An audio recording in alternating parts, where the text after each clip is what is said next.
Hello, everyone, and welcome to an episode of the PT Show. I'm here to talk about episodes 1 and 2 of My Friendly Neighborhood Spider-Man, the brand new Spider-Man animated show on Disney+. One of my most highly anticipated projects of the year, especially on TV, on streaming. So let's just get right into it. I'll start with my non-spoiler thoughts first. And I'm honestly very positive about this show. I really liked it a lot. I liked the story a lot. Now, there's no way around it. The animation is going to be like the main storyline of the show. A lot of people aren't going to like the animation, but I gotta say the storyline is way better than I expected. I was way more engaged than I expected. It was way deeper than I expected. The official run times are like 30 minutes, which doesn't seem like a long time, but there's a big difference between like a 30-minute official run time and like a 23-minute official run time. So I definitely felt it, and I was way more engaged with the show than like What If a month ago. So I thought this was a big win. It's not in the MCU. It was originally supposed to be in the MCU, called Spider-Man Freshman Year. They changed the name. Now it's My Friendly Neighborhood Spider-Man. I thought the voice acting work was good. There's going to be a lot of discussion around Norman and Harry Osborn. I'll get into that in spoilers. Just about them being race swapped. I think it's totally irrelevant. It has nothing to do with anything. So I think it'd be pretty foolish for that to be a discussion, and it doesn't. I don't even think about that, but unfortunately, that is going to be a discussion. So yeah, let's just get it right. I highly recommend watching it. Like I said, is it as good as the original '90s show? Probably not. Spectacular Spider-Man? Probably not. But it's still too early to tell, and I think there's a lot of potential. So let me just get right into my spoiler warning in 3, 2, 1. So this Spider-Man story, he has not yet been bitten, although Uncle Ben apparently is dead. So it's a little bit of like a mix of where he is in the storyline. He's on his way to school, and the first episode was really cool because we got a Doctor Strange fight with Venom, which I was not expecting at all.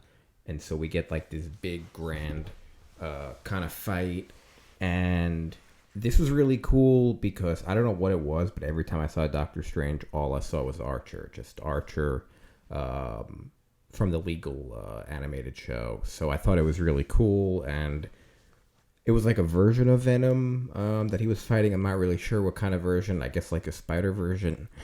And Venom kind of... they're kind of fighting, and as they go back through the portal, a spider drops in off of Venom. So it's from another dimension, and it bites him, and that's how he gets his powers from. This part was actually weirdly frustrating because like I had this vision in my head of this Doctor Strange animated show, and it was just really, really cool. I thought it was like the best version of Doctor Strange that we may have gotten in a long time. So it was a little bit weird just because we kind of like cut away to this scene really quick, and I thought it was really cool. I think that's something they should maybe look into. I think there's something about that character, the way they drew it, that like looked better and fit this mold. I don't know if they like accidentally struck gold, but that's something they should consider. But anyway, the episode continues, and the big twist at the end of this episode is we kind of get the Civil War sequence where he walks home. But instead of Tony Stark in his apartment, it's Norman Osborn. And that's where the episode ends. And I thought it was a really good ending. And honestly, they could have just ended the episode here. Could have ended the drop here. They dropped 2 episodes instead of 1. I think it's going to be 2 episodes, 3 episodes, 3 episodes, 2. So 2, 3, 3, 2, I believe. So a really interesting release schedule that they're not stretching this out. They're trying to condense it. I think that has to do with Daredevil. They don't want it overlapping with Daredevil, or maybe only a little bit. We'll see. But then in episode 2, we get a little bit more of like a Peter-centric episode, and this is another thing I really like about about this show is they're setting up both Spider-Man and Peter Parker, and they're having a really good duality between the two. And it's honestly a really good high school show, and this is what always kind of frustrates me about the Spider-Man movies. Is they're never really good high school shows. I feel like the Tobey Maguire movies, we spend very little time in high school. They do a much better job of this in Homecoming and even in the Andrew Garfield movies, but they're still not that good. This show, I thought they set it up really well, like going to a high school party and kind of just dealing with kind of the stuff he goes through day to day. So I thought that was pretty cool. Um, yeah, Harry. I think Harry will also get. He stops Harry from getting beat up.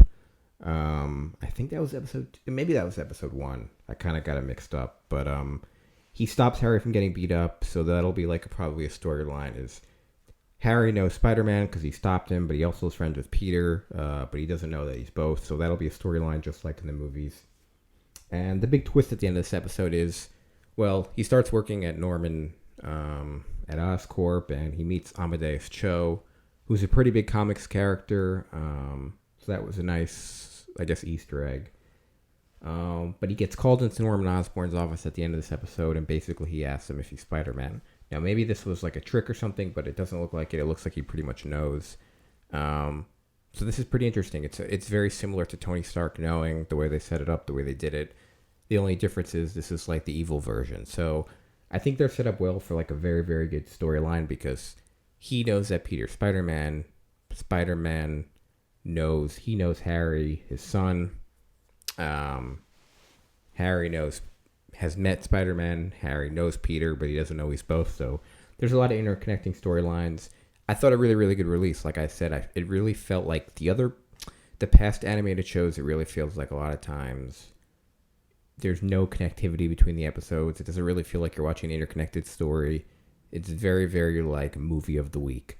This show, it really feels like they're building character development very early on. So I thought the writing was good. And I thought this was a really solid show. I'm excited for the next drop of episodes. I really like the way they're doing it. 2, 3, 3, 2. I think it's very smart. And just overall very enjoyable. Like I said, it's a little disorienting, the animation, but I got used to it. I can understand people not liking it. They took a swing for something. It might not be for everyone. But if the story's good, I think it's really all that matters. The voice acting was good. So let me know what you guys think in the comments. It's definitely worth checking out. My Friendly Neighborhood Spider-Man. Thanks for watching. I'm excited for the future of this show, and I'll see you on the next one.